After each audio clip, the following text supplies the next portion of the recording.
अश्वत्थामा के पिता महाभारत काल के सबसे बड़े गुरु, सबसे बड़े ज्ञानी द्रोणाचार्य थे, जो कि कृपाचार्य और भीष्म पितामह के साथ पढ़े थे। और इन तीनों के गुरु थे परशुराम जी। परशुराम जी ने ही इन तीनों को शिक्षा प्रदान की थी। और बाद में जाके कर्ण भी, जब वो द्रोणाचार्य के पास जाता है कि मुझे भी शिक्षा दो पांडव और कौरवों के साथ, और उनको द्रोणाचार्य मना कर देते हैं, तब परशुराम जी ही कर्ण को शिक्षा प्रदान करते। खैर, इसकी बात किसी और वीडियो में करेंगे। दोस्तों, द्रोणाचार्य जी बहुत ही महान योद्धा थे। उनको अस्त्र शस्त्र का जितना ज्ञान था शायद ही किसी और को होगा उस समय पे। इसलिए खुद भीष्म पितामह ने द्रोणाचार्य से रिक्वेस्ट की थी कि आप मेरे पौत्रों को, यानी कि कौरवों और पांडवों को युद्ध कला से निपुण करें, उनको हर तरीके का ज्ञान प्रदान करें, ताकि वो बड़े होकर अच्छे योद्धा और अच्छे राजा बन पाए। एक बार की बात है, द्रोणाचार्य भगवान शिव की तपस्या में लीन थे, और जब उन्हें भगवान शिव दर्शन देते हैं तब वो कहते हैं कि भगवान शिव, मुझे ऐसा पुत्र चाहिए जिसके अंदर आपकी जैसा तेज हो, आपकी जैसा शक्तिशाली हो, और वो आपका ही अंश हो। और उनको भगवान शिव वरदान दे देते हैं।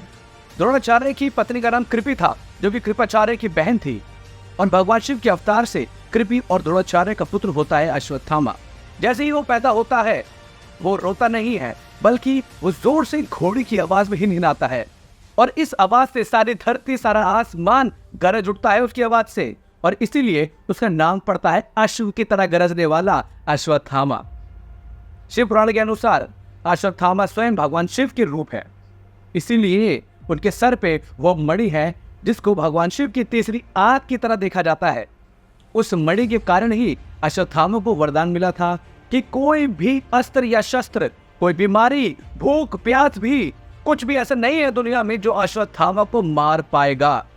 उन्हें अमरता का वरदान पैदा होते ही मिल गया था। गुरु द्रोण समझ जाते हैं कि उनका पुत्र एक शक्तिशाली योद्धा बनेगा। शायद इसीलिए उन्होंने उसे वो ज्ञान दिया जिसकी वजह से वो महाभारत का सबसे क्रूर योद्धा बन जाता है। ऐसा क्या सिखा दिया था द्रोणाचार्य ने अपने पुत्र अश्वत्थामा को? आइए जानते हैं। सब लोग सोचते हैं कि सिर्फ अर्जुन को ही ब्रह्मास्त्र का ज्ञान मिला था द्रोणाचार्य के जरिए, लेकिन सब लोग नहीं जानते कि गुरु द्रोणाचार्य ने पुत्र मुंह में आके अपने पुत्र अश्वत्थामा को भी अर्जुन की तरह ही ब्रह्मास्त्र का ज्ञान दिया था। वो चाहते थे कि अर्जुन की तरह वो भी एक बड़ा धनुर्धर बने। बहुत सारी चीजें उसे आती थी, बहुत अच्छा धनुर्विद्या में था वो, लेकिन उसके बावजूद वो अर्जुन नहीं बन पाया, क्योंकि शिव जी का अंश होने की वजह से वो अपने गुस्से पे नियंत्रण नहीं रख पाता था। अपने पिता द्रोणाचार्य और हस्तिनापुर के राजा और अपने मित्र दुर्योधन का साथ देने के लिए वो कौरवों की तरफ से लड़ा था। चाहे अंजाम कुछ भी हो, वो दुर्योधन का साथ नहीं छोड़ता था। इसलिए दुर्योधन के कर्ण और अश्वत्थामा बहुत ही घनिष्ठ मित्र थे। महाभारत की विराट पर्व के अनुसार युद्ध से पहले विराट नगर में एक भयंकर युद्ध हुआ था, जिसमें पांडवों की जीत तो हो गई थी, लेकिन लोग ये नहीं जानते दोस्तों कि उस युद्ध के अंदर दो बहुत बड़े धनुर्धर अर्जुन और अश्वत्थामा आमने सामने थे। दोनों में एक भीषण युद्ध हुआ था। अर्जुन की तरह ही अश्वत्थामा भी अपने सारे तीरों को एक ही सीधी लकीर में चलाने के लिए कुशल था, लेकिन आखिर में अश्वत्थामा के तीर समाप्त हो गए थे और इसलिए अर्जुन जीत जाता है। महाभारत में दोस्तों अश्वत्थामा ने भीम, युधिष्ठिर, धृष्टद्युम्न सभी को कई बार हराया था। वो अकेला योद्धा था जो घटोत्कच और उसके मायावी असुरों से डरा नहीं था। इतने विशाल और शक्तिशाली योद्धा को अश्वत्थामा ने अकेले ही हरा दिया था। यहाँ तक कि अपने बाणों की ऐसी वर्षा की थी दोस्तों, जिससे करीब 1,00,000 पांडव सिपाही मारे भी गए थे।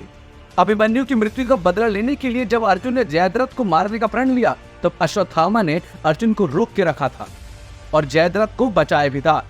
यहाँ तक दोस्तों, जब अर्जुन और कर्ण का युद्ध होता है ना, और अर्जुन उसे पराजित करने वाले थे, तब अश्वत्थामा ही था जब वो बीच में आके कर्ण का साथ देता है। युद्ध के 14वें दिन अश्वत्थामा ने एक ऐसा अस्त्र चलाया था जिससे वो युद्ध उसी समय खत्म हो जाता।